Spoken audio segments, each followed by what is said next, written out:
Salut à tous, petite vidéo courte avant la fin de la journée. Donc je vais vous parler de la résistance au changement. C'est-à-dire qu'est-ce qui nous fait souffrir dans la vie. C'est surtout le fait de résister au changement. Changement de situation, je parle aussi de changement d'humeur, d'émotion. Par exemple, Christophe Alain, qui est un chercheur en spiritualité, en avait parlé. Parfois on se réveille le matin, on est comme si on s'était pas levé du bon pied. Et on sait pas ce que c'est, on se sent pas de bonne humeur. Le plus souvent, alors ce que lui il explique, c'est que la veille, on était peut-être dans un état justement où on était plutôt bien, le lendemain, on a eu une nuit de sommeil, tout ça, et on passe dans un autre état. C'est normal, logique. Et on a du mal à quitter l'état dans lequel on était la veille.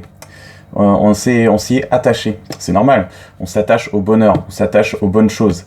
Et quand vient le moment de les quitter ou de passer à autre chose, eh bien, pas pour forcément passer à un truc plus désagréable, non, juste à autre chose simplement, on a du mal. Et c'est cette résistance-là qui produit une sensation désagréable. Donc après, la question c'est, est-ce qu'on doit toujours combattre les changements de situation, parce que parfois il y a pas mal de coachs en développement personnel qui sont assez flippants à ce niveau-là, qui encouragent de maintenir toujours l'état bon, sauf que la vie c'est comme un petit peu un élastique, c'est-à-dire plus vous tirez sur l'élastique et au bout d'un moment ça va revenir paf à l'opposé et de la même force que ce que vous avez essayé de produire.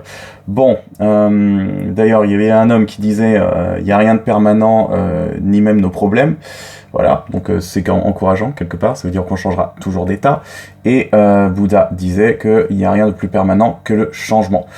Donc tout change, maintenant c'est cette résistance au changement, comment lâcher prise, tout ça. J'en parlerai dans une prochaine vidéo. Merci de m'avoir écouté jusqu'au bout.